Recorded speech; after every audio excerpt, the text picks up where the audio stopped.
બાવીસ જાન્યુઆરીએ અયોધ્યા ખાતે રામ મંદિરની પ્રાણ પ્રતિષ્ઠા છે।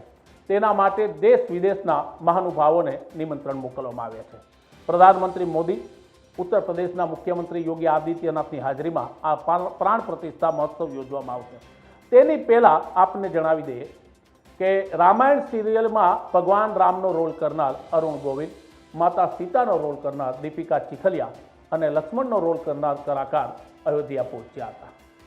તેઓ જ્યારે અયોધ્યા પહોંચ્યા ત્યારે તેમનું ભવ્ય સ્વાગત કરવામાં આવ્યું। તેમના સ્વાગતમાં સાંસ્કૃતિક કાર્યક્રમો યોજવામાં આવ્યા। આ ત્રણેય રીલ રાતના કલાકાર અહીં એક પરફોર્મન્સમાં હાજરી આપશે, એટલે કે અભિનય કરશે। રામાયણ સિરિયલના પાત્ર ભગવાન રામનું કિરદાર નિભાવનાર અરુણ ગોવિલ, માતા સીતા અને લક્ષ્મણને જોઈ અયોધ્યાના લોકો ખુશીથી ઝૂમી ઉઠ્યા હતા। તેને જોવા માટે ભારી ભીડ ઉમટી હતી।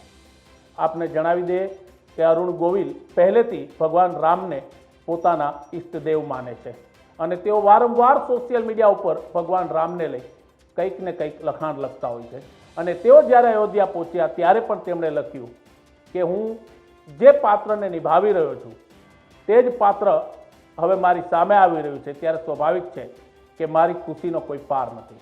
આમ અયોધ્યામાં ભગવાન રામ, માતા સીતા અને લક્ષ્મણના પણ પગલાં પડી ચૂક્યા છે।